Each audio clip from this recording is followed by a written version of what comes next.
Assalamualaikum students, hope you all are doing well. I am your teacher from Learning Zone here, your graphic designing classes. I hope you all are fine. This is your second class and in this class we learn what is move tool. हम deeply move tool को जो है describe करेंगे और ये beginners के लिए बहुत ही ज़बरदस्त क्लास है बिकॉज बिगनिंग हमारी अच्छी होगी तो हम एडवांस लेवल इसकी और ज़्यादा जाके हमारी परफेक्ट रहेगी। तो हम सबसे पहले डायरेक्ट जाते हैं क्रिएट न्यू पर। पहले आप लोगों को बता दिया था मैंने आप लोगों का यहाँ पे वेलकम पेज आएगा, बट हमारा वेलकम पेज हमारे यहाँ से गायब हो चुका है, वो हमसे नाराज़ हो गया था, इसी वजह से गायब हो गया है। तो क्रिएट न्यू पर जाना है। आप लोगों को पता है मैंने फर्स्ट क्लास में बताया था, अगर आप लोगों को साइज़ वगैरह के बारे में इतना ज़्यादा नहीं पता है तो आपने प्रिंट पर जाना है और यहाँ पर आपको 3 इम्पॉर्टेंट साइज़ ऑफ पेजेस दिखाई दिए जा रहे हैं जिसमें लेटर है, लीगल है और A4 है। सो लेटर इज़ मोस्ट, ये सबसे ज़्यादा यूज़ होता है डॉक्यूमेंट जो लेटर का है। लीगल सबसे ज़्यादा यूज़फुल है और A4 भी। तो A4 की साइज़ पर आ जाते हैं हम और मिलीमीटर्स को पिक्सल्स में कर देते हैं because you always remember Photoshop is raster based software and Illustrator is vector based. So always remember Photoshop जब रास्टर बेस्ड है तो इसमें रास्टर फ़ोटोज़ होंगी और इलस्ट्रेटर जब हमारा वेक्टर बेस है तो उसमें वेक्टर बेस फ़ोटोज़ होंगे। तो हम अब स्टार्ट करते हैं। ये सब चीज़ों के बारे में आपको बता दिया था। सबसे पहले आप लोगों ने एक काम करना है, अपने प्रीसेट को कोई ना कोई नाम देना है बिकॉज अगर आप प्रीसेट को नाम नहीं देंगे तो वो नेक्स्ट टाइम आपके लिए सेव नहीं रहेगा।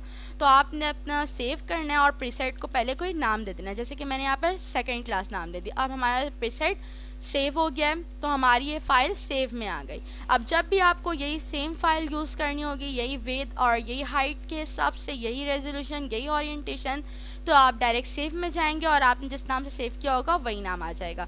So let's start. यहाँ पे हम क्रिएट पे चल जाएंगे और अब क्रिएट कर लेंगे। आप लोगों को पैनल्स के बारे में बता दिया, रिबन बार के बारे में बता दिया, टूल बार के बारे में बता दिया। आज हमारी क्लास है पर सिर्फ मूव टूल के बारे में। तो मूव टूल के बारे में बहुत सारी चीज़ें पढ़ेंगे, किस तरीके से हम मूव टूल को यूज़ करते हैं और हमें क्या क्या प्रॉपर्टीज़ मूव टूल की आज सीखने को मिलेगी। So let's start. Move tool होता है क्या है? मूव टूल असल में वो टूल है जिससे हम कोई भी ऑब्जेक्ट को उठाकर अपने कैनवस पर कहीं पर भी मूव कर सकते हैं। सो जैसे कि यहाँ पर अब मैं फाइल पर गई और मैंने यहाँ पर ओपन किया है। ऑलवेज रिमेंबर मैंने यहाँ पर ओपन किया है और जो मैंने अभी डाउनलोड किया, अच्छा मैंने डाउनलोड किस जगह से किया है मैं अभी आप लोगों को वेबसाइट भी दिखा दूंगी। जब मैंने ओपन किया, अब मैं यहाँ पर मूव टूल से इसको करूँगी ड्रैग तो ये नहीं होगी बिकॉज क्योंकि ये अभी लेयर नॉर्मल पर नहीं है। तो आपको नॉर्मल पर जो है लेयर को लाने के लिए मैं आपको 3 तरीके बताऊंगी। तीनों तरीके से आप जो है लेयर को नॉर्मल पर ला सकते हैं। पहला है कन्वर्ट टू नॉर्मल लेयर। सो यहाँ पर जब मैं क्लिक कर दूंगी तो ये नॉर्मल लेयर पर आ जाएगी। तो इसको आप कहीं से भी किसी भी तरीके से मूव कर सकते हैं। पहली आप लोगों को प्रॉपर्टी पता चल गई है मूव टूल के बारे में कि आप इस तरीके से भी इसको करवा सकते हैं मूव। सेकेंड, आप लोगों ने क्या करना है, कंट्रोल Z करना है। कंट्रोल Z का मतलब होता है अनडू।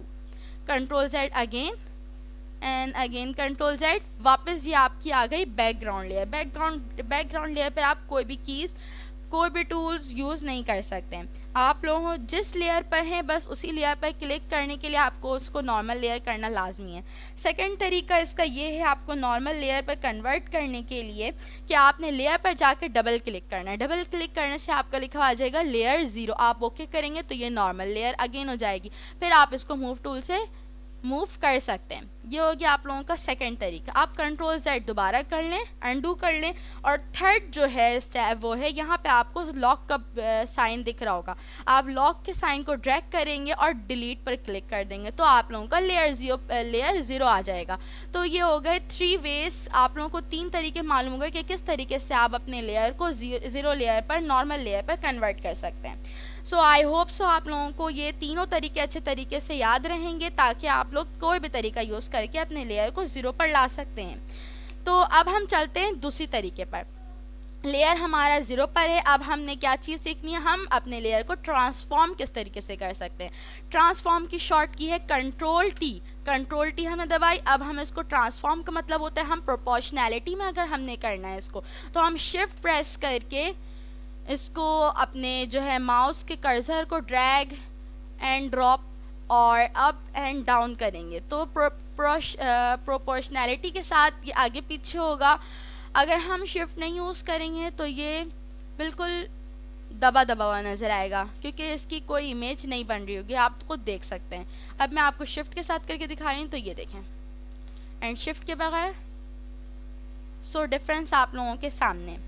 नेक्स्ट चीज़ आप लोगों को ये मुझे बतानी कि ये कंट्रोल टी करके भी आपका हो सकता है, और जब हम अनडू उसको करते हैं कंट्रोल जेड। सो अब मैं आप लोगों को इसको करने का तरीका बताती हूँ। दूसरा कि आप किस तरीके से कंट्रोल टी दबाए बगैर अपने लेयर को ट्रांसफॉर्म कर सकते हैं। ये ऊपर आपको रिबन बार में नज़र आ रहा होगा, शो ट्रांसफॉर्म कंट्रोल्स, आपने इस पर क्लिक करना है और ये आपके डॉट्स आ गए वापस। सो इस तरीके से भी ये दूसरा तरीका है, आप इस तरीके से भी कर सकते हैं। आप ये कह रहे होंगे कि मूव टूल पर मैंने पूरी एक क्लास क्यों रखी, बिकॉज सब बताते हैं मूव टूल पर इज़ अ स्मॉल टूल, सब के तरीके अलग अलग होते हैं और सब बहुत ज़बरदस्त बताते हैं। बट मूव टूल के बारे में मैं सिर्फ इसी क्लास में आप लोगों को तमाम बेसिक चीज़ें बता दूंगी, जिसकी वजह से आप लोगों को ये समझ में आ जाएगा कि मूव टूल से हम क्या क्या फंक्शंस कर सकते हैं। ट्रांसफॉर्म की भी मैंने आप लोगों को 2 वेज़ बता दी हैं। अब मैं आप लोगों को एक और इम्पॉर्टेंट चीज़ बताना चाहती हूँ कि आप इसको किस तरीके से अलाइन कर सकते हैं। जैसे कि कंट्रोल सेट कर लेंगे अनडू, ओके, हमने इसको अनडू कर लिया, बट लेयर हमारी नॉर्मल पर भी कर दिया, चलें ठीक है, लेयर को भी हमने नॉर्मल पर कर दिया, ओके। अब यहाँ पर अलाइनमेंट देख लेते हैं, कंट्रोल टी कर दिया, यहाँ पे अब हमने अलाइनमेंट को देखना है, तो हम इसको अलाइन करेंगे। ट्रांसफॉर्म भी कर सकते हैं कि किस तरीके से हम इसको ट्रांसफॉर्म कर रहे हैं। ऑटो सेलेक्ट लेयर यहाँ पर जो नज़र आ रहा है आप लोगों को रिबन बार पे, अगर हम इसको ऑटो सेलेक्ट लेयर ऑफ कर देंगे तो हम इसको एक साथ सेलेक्ट भी नहीं कर पाएंगे। ऑटो सेलेक्ट लेयर अगर आपकी ऑन होगी तो आप इसको ड्रैग कर सकेंगे, इसको किसी भी तरफ घुमा सकेंगे। ऑटो सेलेक्ट लेयर पे आपसे 2 चीज़ पूछ जाती है कि आपको ग्रुप वाली चीज़ें करनी है, यहाँ पे लेयर करनी है। अब मैं आप लोगों को ग्रुप का तरीका भी समझा देती हूँ, ग्रुप का क्या मतलब होता है, तो ये भी देख लेते हैं। हमने अपनी कंट्रोल टी किया, साइज़ को हम छोटा करेंगे पिक्चर की। इसका डुप्लीकेट निकालने का तरीका मैं आप लोगों को बता रही हूँ। आपने मूव टूल लिया, सबसे पहले आपने क्या करना है, इसको आल्ट प्रेस करके इसको दूसरी तरफ लेकर आना है, ड्रैग करना है, तो ये आपकी कॉपी आ गई। इसी तरीके से हम एक अगेन कॉपी निकालेंगे, एंड अगेन जितनी कॉपी चाहिए हमें, हमने उतनी कॉपी निकाली। अब हम इसको लेयर में देखेंगे, हमारी ये 4 लेयर हो गई। तो ये अब मैं अगर इस लेयर को घुमाऊंगी तब ये लेयर घूमेगी, इस लेयर को घुमाऊंगी तब ये लेयर हमारी काम करेगी। बट अगर हमने सारी लेयर्स को एक साथ घुमाना है तो अब मैं क्या करूँगी, लेयर 0 पर हूँ, शिफ्ट मैंने प्रेस किया और मैं तमाम लेयर्स को मैंने सेलेक्ट कर लिया। मैंने तमाम लेयर्स को सेलेक्ट कर लिया और मुझे ये तमाम एक साथ चाहिए, तो मैंने कंट्रोल जी दबा दिया। कंट्रोल जी दबाने से मेरा ये फ़ायदा हुआ कि अब मैं तमाम लेयर्स को एक साथ कर सकती हूँ। शिफ्ट दबा के मैंने तब पहले तमाम को सिलेक्ट किया, ठीक है। अब मैं ग्रुप को सिलेक्ट करना है मुझे, या फिर यहाँ से अब मैं इसको ग्रुप कर दूँगी। सो अब मैं तमाम को एक साथ कर सकती हूँ। अगर आप यहाँ से आपने अपना पैनल लेयर रखा हुआ है तो ये बारी बारी करके होगा, बट हमारा यहाँ पर अभी भी ग्रुप बना हुआ है। अगर मैं यहाँ पर ऑटो सेलेक्ट में आके ग्रुप कर दूँगी तब जाकर ग्रुप में एक साथ होगा, ग्रुप फिर नहीं हो पाएगा।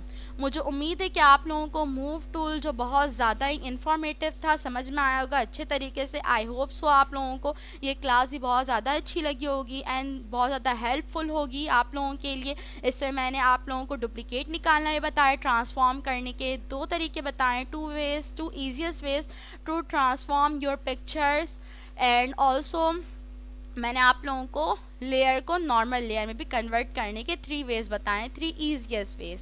तो क्या कहते हैं, आप लोगों को समझ में आई होगी मेरी बात।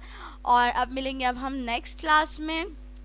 होप सो आप लोगों को बहुत अच्छी लगी हो ये वीडियो। अगर आप लोगों को अच्छी लगी तो आप लोगों ने सब्सक्राइब लाजमी करना है हमारे चैनल को, एंड लाइक करना बिल्कुल भी नहीं भूलिएगा। अब मिलेंगे अगली क्लास में, तब तक के लिए अल्लाह हाफ़िज़।